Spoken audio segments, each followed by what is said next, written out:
مولاي صل وسلم دائما أبدا على حبيبك خير الخلق كلهم محمد سيد الكونين والثقلين والفريقين من عرب ومن عجم هو الحبيب الذي ترجى شفاعته. السلام علیکم ورحمۃ اللہ وبرکاتہ. وعلیکم السلام ورحمۃ اللہ وبرکاتہ. الحمد للہ رب العالمین والصلاة والسلام علی رسولہ الکریم وعلی آلہ وصحبہ اجمعین ومن تبعہ بإحسان الی یوم الدین، اما بعد. بلوغ المرام علامہ ابن حجر عسقلانی رحمۃ اللہ علیہ کی شرح آفاق کتاب حدیث کے حوالے سے اس کا سلسلہ ہم نے شروع کیا، اور گزشتہ اس کا پہلا جو باب ہے کتاب الطہارہ اور اس کے چند ابواب پر کچھ بات چیت ہوئی تھی، اسی کے اعادے کے طور پر کہ اس میں پانی کے متعلق کچھ باتیں بتائی گئی تھیں کہ بنیادی طور پر پانی پاک و صاف سمجھا جاتا ہے، اس سے وضو کریں، نہائیں، آدمی اس کو استعمال کرے، یہ سب چیزیں درست ہیں. لیکن بعض حالات میں پانی ناپاک اور نجس ہو جاتا ہے جس کو آپ وضو وغیرہ کے لیے استعمال نہیں کر سکتے. پانی کب نجس ہوگا؟ اگر پانی تھوڑا ہوگا تو اس کو تو آپ کوئی بھی نجاست بھری چیز اس میں گر جائے تو پھینک دیں گے، لیکن اگر پانی زیادہ ہوگا، 2 قلے یعنی 2 مٹکوں سے زیادہ پانی ہوگا، تو پھر اس کے لیے کنڈیشن بتائی گئی، شرائط. آپ میں سے کوئی بتائے پہلے کہ کب پانی ناپاک ہوگا؟ جی شیخ، اس کی 3 صورتیں ہیں. اگر پانی کا رنگ تبدیل ہو جائے، یا پھر اس کا سواد تبدیل ہو جائے، یا پھر اس کی خوشبو میں تبدیلی آ جائے، ان تینوں میں سے کوئی ایک یا پھر تینوں اگر تبدیل ہو جاتے ہیں تو پانی کو ناپاک کہا جائے گا. تو اس پانی سے آپ وضو یا طہارت وغیرہ نہیں کر سکتے. ٹھیک. اور اگر کتا جو ہے، کیونکہ عام طور پہ پھرتے رہتے ہیں کتا کسی برتن میں منہ ڈال دے تو اس کا حکم کیا ہے، جو اس سے پہلے ہم نے ذکر کیا تھا؟ کوئی اس کا جواب جی آپ دیں گے؟ جی شیخ، اگر کتا کسی برتن میں منہ ڈال دے تو وہ نجس ہو جاتا ہے. رسول اللہ صلی اللہ علیہ وسلم نے اس برتن کو دھونے کا ایک طریقہ بتایا کہ اس کو 7 مرتبہ دھویا جائے گا، اور پہلی مرتبہ مٹی سے دھویا جائے گا. ماشاء اللہ. اور بلی کا کیا ہے؟ بلی اگر چھو لے برتن کو یا پانی کو تو وہ نجس نہیں ہے، وہ چیز پاک ہے.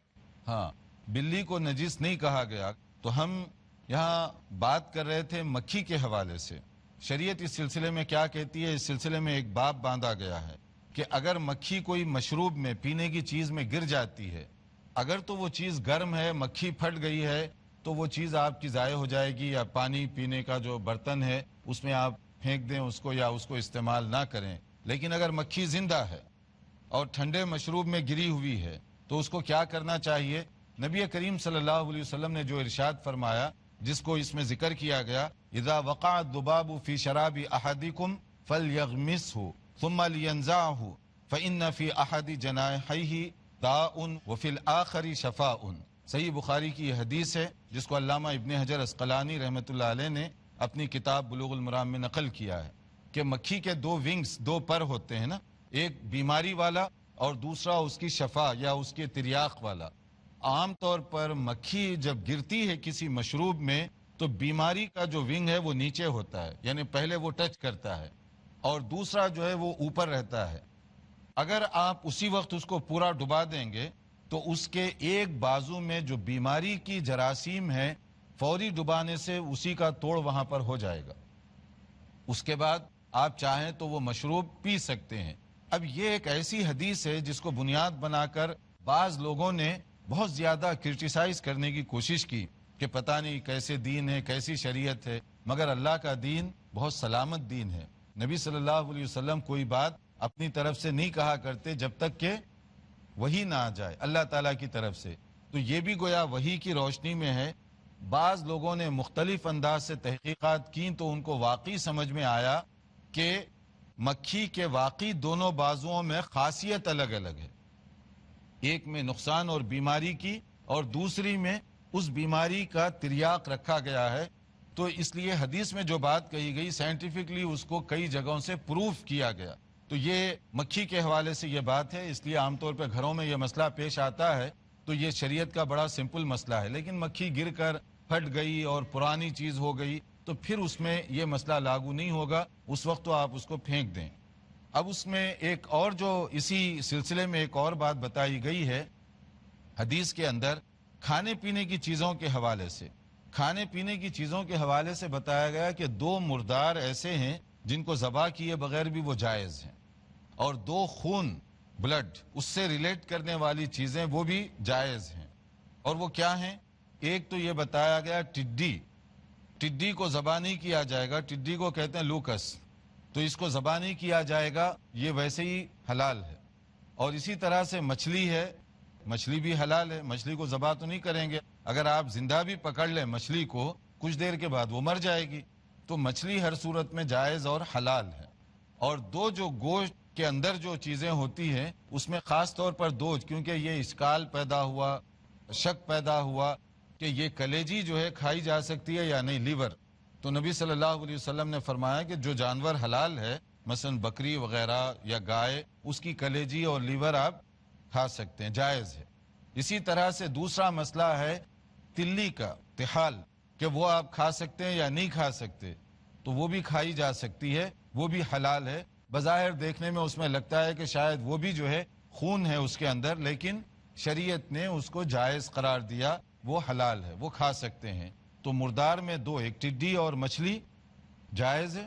اور اسی طرح سے کلیجی کا کھانا, اس میں کوئی شک و شبے کی چیز نہیں ہے. بعض جگہ پر تو لوگ بڑے شوق سے کھاتے ہیں, بعض جگہ ڈاؤٹ کرتے ہیں کہ پتہ نہیں یہ بلڈ ہے یا کیا ہے, کھا سکتے ہیں نہیں کھا سکتے. تو حدیث کلیئرلی بتا رہی ہے کھا سکتے ہیں. جب حدیث میں ایک چیز کلیئر ہو گئی فل اسٹاپ, آپ کو کسی کی کوئی اوپینین کی اب ضرورت نہیں ہے. حدیث کہہ رہی ہے جائز ہے, جائز ہے, بس ختم. اسی طرح سے تلی کا مسئلہ ہے, اس میں بھی کہا گیا کہ وہ جائز ہے تو اس کو بھی آپ کھا سکتے ہیں. اسی طرح سے کھانے کے ہی مسئلے میں جس کا طہارت سے بھی بڑا خاص تعلق ہے, اس لیے اس چیپٹر میں اس کو ذکر کیا گیا, گوشت کا وہ حصہ جو جانور کو ذبح کیے بغیر آپ کاٹ لیں تو کیا وہ کھایا جا سکے گا؟ مثلا بکری آپ کے سامنے ہے, بکری کو آپ نے ذبح نہیں کیا, صرف بکری کی ٹانگ کاٹ دی اور وہ پکانا چاہتے ہیں آپ. بڑا عجیب لگتا ہے نا. عربوں میں جہالت میں یہ رواج تھا, جاہلی دور میں یہ طریقہ تھا کہ بعض اوقات اونٹ کو اس کے کوئی پیس کو ویسے ہی کاٹ لیتے تھے وہ. اب اس سے جانور کو کتنی تکلیف ہوتی ہوگی, کتنا تڑپتا ہوگا. تو شریعت نے اس کو حرام کر دیا. شریعت وہ جانور کا گوشت تو حلال تھا, مگر آپ کا طریقہ یہ غلط ہے, وحشتناک طریقہ ہے, تو شریعت نے اس کو حرام کر دیا. شریعت نے اس سلسلے میں یہ حکم دیا کہ ما قطع من البہیمۃ وہی حیۃ فہو میت. ابو داؤد کی حدیث ہے کہ اگر جانور سے آپ اس کو پراپر ذبح کیے بغیر اسلامی طریقے سے کوئی ایک پیس ویسے ہی کاٹ لیتے ہیں, وہ حرام ہو جائے گا آپ کے لیے, جائز ہی نہیں ہوگا, گناہ الگ ہوگا اور وہ گوشت بھی حرام ہو جائے گا, ڈبل آپ کے لیے نقصان ہوگا. کہ کوئی آدمی مثلا بکری کو ویسے ہی کاٹ لے اس کا ایک حصہ, تو وہ حرام بھی ہو گیا, گناہگار بھی ہوا وہ آدمی. اس کے لیے صحیح طریقہ یہ ہے کہ پراپر اس کو ذبح کیا جائے. ذبح کرنے کے بعد جب وہ ٹھنڈی ہو جائے پھر آپ اس کی گوشت بوٹی وغیرہ کر کے پھر کھا سکتے ہیں. تو اس سے آپ دیکھ سکتے ہیں کہ شریعت ان چیزوں کے اندر کتنی رحم دلی کا بھی مظاہرہ کر رہی ہے. اب اس کے بعد آئیے برتنوں کے حوالے سے ہم کچھ بات کریں, لیکن یہاں ہم تھوڑی دیر کے لیے آپ کو وقت دے رہے ہیں کہ اگر کوئی چیز ہے جو ابھی تک بیان کیا گیا, اس میں کوئی ایشو ایسا ہے, سوال جو آپ پوچھنا چاہیں, آپ کچھ پوچھنا چاہتے ہیں. السلام علیکم.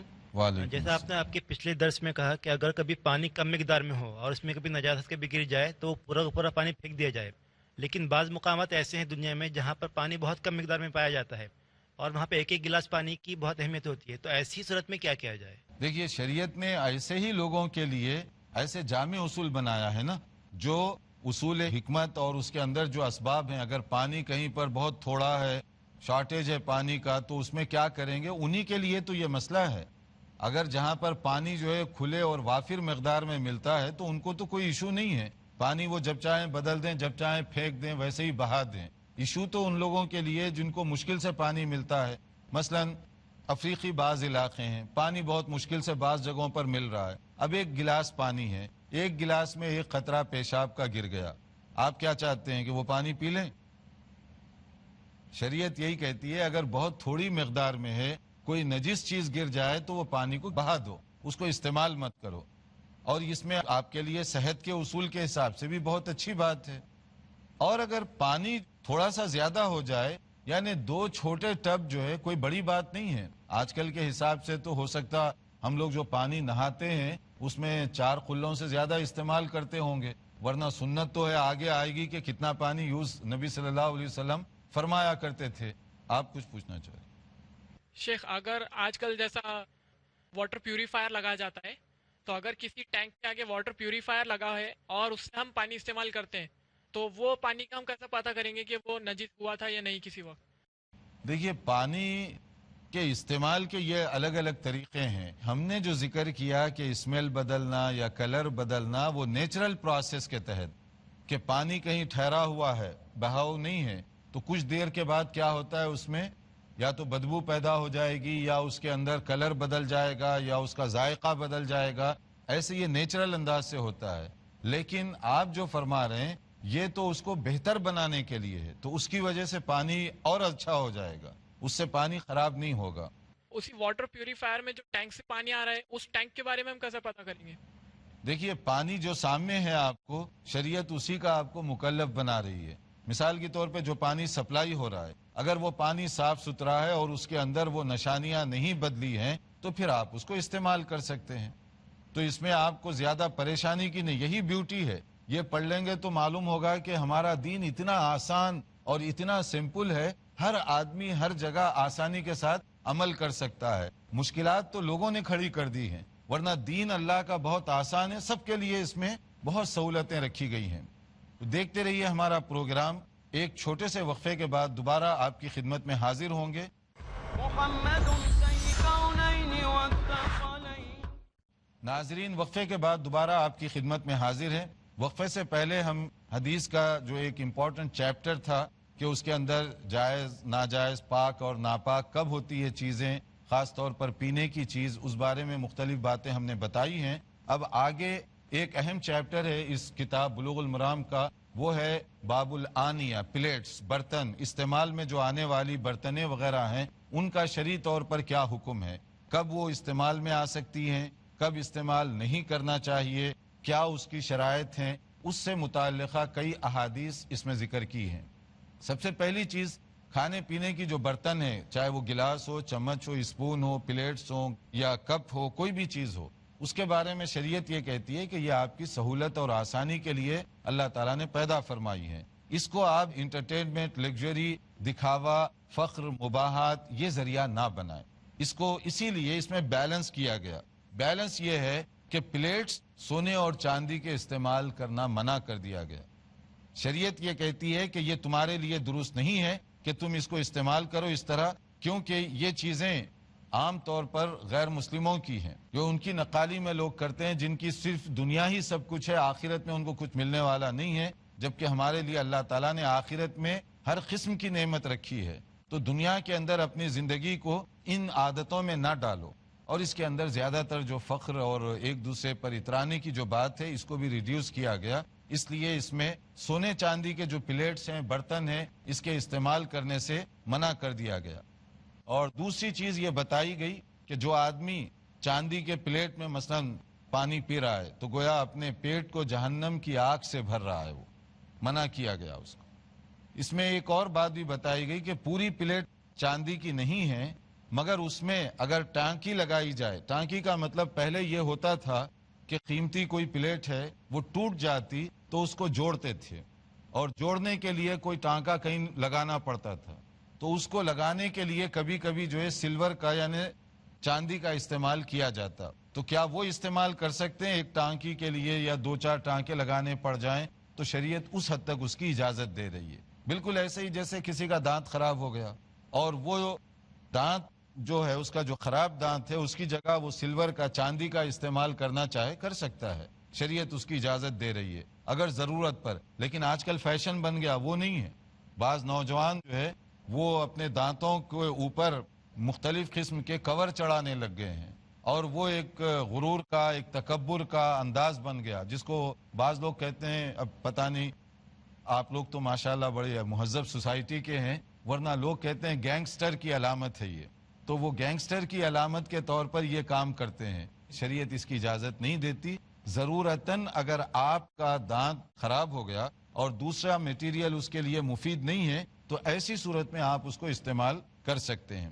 تو سلور کا استعمال لمیٹڈ اس کے لیے کرنے کی اجازت دی گئی، اس سے زیادہ آپ کریں گے تو وہ چیز جو ہے درست نہیں ہوگی۔ اس میں مسئلہ واضح ہو گیا۔ چاندی اور سونے کے بارے میں جیسے فرمایا گیا، لا تشربوا فی آنیۃ الذھب والفضہ ولا تأکلوا فی صحافها وَإِنَّا لَهُمْ فِي الدُّنْيَا وَلَكُمْ فِي الْآخِرَةِ۔ صحیح بخاری اور مسلم کی حدیث ہے کہ سونے اور چاندی کے پلیٹ میں نہ کھاؤ، کیونکہ یہ غیر مسلموں کے لیے سب کچھ یہی دنیا میں ہے، اور تمہارے لیے اللہ تعالیٰ نے آخرت میں رکھا ہوا ہے، تو تم آخرت کا انتظار کرو، اور یہ جو قیمتی چیزیں ہیں ان کو مفید مقصد کے لیے استعمال میں لاؤ۔ اب اسی چیپٹر میں ایک اور چیز ہے چمڑا، لیدر، اس کے حوالے سے کہ لیدر کا استعمال کیسے کیا جائے گا، کب کیا جائے گا، کیونکہ آج کل یہ کوشچن بہت عام ہوتا ہے۔ مثلا لیدر جیکٹ، کہ لیدر کے بہت سارے جو ہے، کوئی لوگ کوٹ پہنتے ہیں، کوئی اس کی ٹراؤزر پہنتے ہیں، کوئی اس کے مختلف دستانے وغیرہ پہنتے ہیں، تو ایسی صورت میں اس کا پہننا جائز ہے یا ناجائز؟ بلکہ آپ نے دیکھا ہوگا بعض جگہوں پر جاتے ہیں، بعض علاقوں میں لوگ نماز پڑھنے کے لیے، تو کچھ لوگ شور بھی مچاتے ہیں کہ چمڑے کا جیکٹ پہن کے نماز پڑھنے آ گئے۔ اب وہ آدمی پریشان ہوتا ہے کہ واقعی پہننا چاہیے یا نہیں پہننا چاہیے۔ حدیث پڑھ لیں گے تو دیکھیں گے آپ کو کہ نبی صلی اللہ علیہ وسلم کی باتوں میں اتنی آسانی ہے، اتنی بیوٹی ہے، پھر آپ کو کسی سے ڈرنے کی بھی ضرورت نہیں پڑتی، کیونکہ نبی نے جو فرما دیا وہ حرف آخر ہے۔ تو آئیے اس میں لیدر کے بارے میں نبی کریم صلی اللہ علیہ وسلم کا ارشاد کیا ہے اس کو بھی دیکھ لیں۔ آپ نے فرمایا، ایک اصول ہے، ایما احاب دبغ فقد طہر، جو بھی لیدر کو آپ اس کو ٹینری سے گزاریں گے، ٹینری میں جو پروسیس ہوتا ہے دباغت دینا جس کو کہتے ہیں، اگر آپ چمڑے کو دباغت کے ذریعے سے صاف کر دیتے ہیں، دباغت دے کر، تو پھر وہ پاک و صاف ہو جائے گا، جس کو آج کل کی اصطلاح میں آپ کہہ لیں ٹینری، اور اس کا جو پروسیس ہے، اس کے بغیر تو جیکٹ وغیرہ تو بنتی نہیں ہے، کہ جب آپ کھال اتارتے ہیں تو اس کے بعد آپ ٹینری میں بھیجتے ہیں، اس کا اپنا ایک پروسیس ہے، اس کے بعد وہ پورا لیدر تیار ہو کر باہر آتا ہے، پھر اسی سے آپ وہ جیکٹ سیتے ہیں یا شوز یا جو بھی چیز اس سے بنانا چاہیں۔ شریعت کہتی ہے کہ جب یہ پروسیس سے گزر گیا تو وہ پاک ہو گیا آپ کے لیے، اب آپ اس سے جیکٹ پہنے، ٹراؤزر پہنے، جائز ہے، آپ کو کوئی ڈرنے کی ضرورت نہیں ہے۔ اگر کوئی روب دکھائے تو آپ اس سے زیادہ حدیث پڑھ کر روب دکھا دیجئے کہ یہ جائز ہے، اس لیے اس میں منع کرنے کی کوئی سینس نہیں بنتی۔ ویسے آپ کا جی نہیں چاہتا نہ پہنے، مگر پہننے والوں کو حرام اور حلال کا مسئلہ نہ بتائیں، اس لیے کہ یہ چیز جائز ہے۔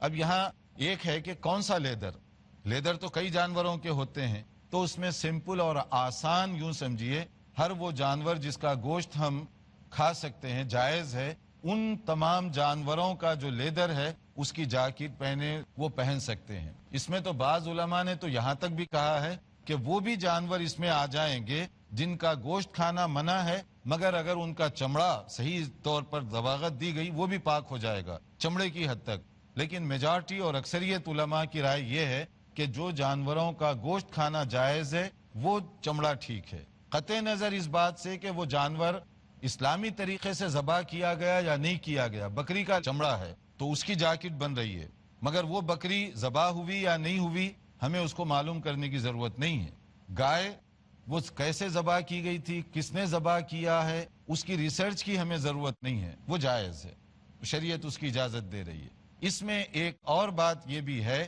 کہ اگر وہ جانور مر گیا، مثلا بکری مر گئی ذبح کیے بغیر، تو اس بات کی اجازت ہے اگر آپ چاہیں تو اس کی کھال اتار کر اس کو جو ہے ٹینری بھیج سکتے ہیں اور اس سے کوئی بھی چیز استعمال میں لا سکتے ہیں، حالانکہ وہ مر چکی ہے۔ ایک مرتبہ ایسے ہوا کہ نبی کریم صلی اللہ علیہ وسلم گزر رہے تھے، وہاں آپ نے دیکھا کچھ لوگ بکری کو کھینچ کر لے جا رہے ہیں مردار، تو آپ نے فرمایا کہ اس کا اگر تم چمڑا اتار لیتے تو فائدہ ہوتا، تو انہوں نے کہا یہ تو مر چکی ہے، تو آپ نے فرمایا لیکن اس کے چمڑے کو اگر دباغت دے دو تو وہ پاک ہو جائے گی۔ تو اس سے مسئلہ یہ بھی معلوم ہوا کہ آپ کو مینوفیکچرر کے بارے میں معلوم کرنے کی ضرورت نہیں ہے کہ وہ انڈسٹری کس کی ہے، مسلمان کی ہے، غیر مسلم کی ہے، سینے والے کون ہیں، ان چیزوں کی بھی ضرورت نہیں ہے. شریعت نے اس سلسلے میں بہت گنجائش رکھی ہے. یہ چیز واضح ہو گئی. اگر آپ کو کوئی بات کرنی ہو تو آپ پوچھ سکتے ہیں، کوئی سوال اگر اس سلسلے میں ہے. شیخ میرا آپ سے یہ سوال ہے کہ جس طرح آپ نے بتایا کہ بہت سے نوجوان جو چاندی کے دانت استعمال کرتے ہیں صرف دکھلاوے کے لیے، تو اگر چاندی کے دانت انہوں نے استعمال کیے ہیں اور اسی حالت میں اگر ان کا انتقال ہو جاتا ہے، اور اسی طرح سے بہت سے لڑکے اور لڑکیاں آنکھوں میں لینس استعمال کرتے ہیں، تو اگر ان کا انتقال ہو جاتا ہے تو اس کے بعد اگر نکالنا بھول گئے تو اس کی کیا ہوگی شکل؟ ماشاءاللہ، اگر کوئی اس طرح کی چیزیں استعمال کرے اور اس کا انتقال ہو جائے تو مرنے کے بعد کیا کریں گے ان چیزوں کا؟ تو دیکھیے، پہلے زندگی کے مسائل حل کر لیں گے تو پھر اس کے بعد مرنے کے بعد تک ہم جائیں گے انشاءاللہ. مرنے کے بعد کے جو حالات ہیں وہ آنے والے ہیں، تو زندگی کے اندر آپ اس کو پہلے سمجھائیے کہ بھائی اللہ تعالیٰ نے یہ فیشن کے لیے جائز نہیں رکھا ہے، ضرورت کے لیے. کبھی ہوتا ہے کہ بعض لوگوں کے دانت اور مسوڑے ایسے ہیں کہ اگر ان کو کوئی دوسرے میٹیریل کا آرٹیفیشل دانت لگائیں تو وہ خراب ہو جاتا ہے. ایسی صورت میں وہ سونا یا چاندی جو ہے بطور علاج کے استعمال کر سکتے ہیں. میں نے اسی لیے کہا بطور فیشن کے منع ہے. تو جو لوگ زندگی بھر غلط کرتے رہے، مرنے کے بعد آپ نکال دیں گے تو نکل تو جائے گا وہ، لیکن گناہ کا جو حصہ ہے وہ تو نہیں نکال سکتے آپ. گناہ ان کے ساتھ قبر کے اندر چلا جائے گا کیونکہ انہوں نے ایک نافرمانی کی تھی. تو اس لیے جو خواتین ہیں، مرد ہیں، جو بھی اس طرح کریں، ان کو زندگی میں ہی اپنے آپ کو ٹھیک کرنا چاہیے. جی، اور کوئی بات آپ کچھ پوچھنا چاہیے؟ کیکڑے ہوتے ہیں کریبس، کیا وہ اسلامک شریعت اسے اپنا کھانے کی اجازت دیتی ہے کیا نہیں؟ ماشاءاللہ، دیکھیے ابھی تو ہم ریڈی ہو رہے ہیں ہاتھ دھو کر. کھانے کا مسئلہ تو بعد میں آئے گا. تو آپ نے بڑا اچھا ذکر کیا کہ اس میں ابھی آپ نے جو حدیث سنی ہے کہ نبی کریم صلی اللہ علیہ وسلم نے سمندر کے سلسلے میں جو یہ فرمایا ہے تو وہ جائز اور حلال ہے. اگر طبیعت چاہے تو آپ کھا سکتے ہیں اس کو. یہ اپنی طبیعت اور چوائس کی بات ہوگی انشاءاللہ تعالی. یہاں پر چونکہ ہمارا وقت ہو رہا ہے تو یہ سوالات کا سلسلہ یہاں پر روکنا ہوگا. ہم کوشش کریں گے کہ آئندہ لیکچر میں زیادہ سوالات لیے جائیں، اور اسی طرح ہماری دوسری بھی کوشش ہے چونکہ حدیث کی یہ بڑی اہم کتاب ہے، اس کا زیادہ سے زیادہ حصہ ہم کور کریں. والسلام علیکم ورحمۃ اللہ وبرکاتہ.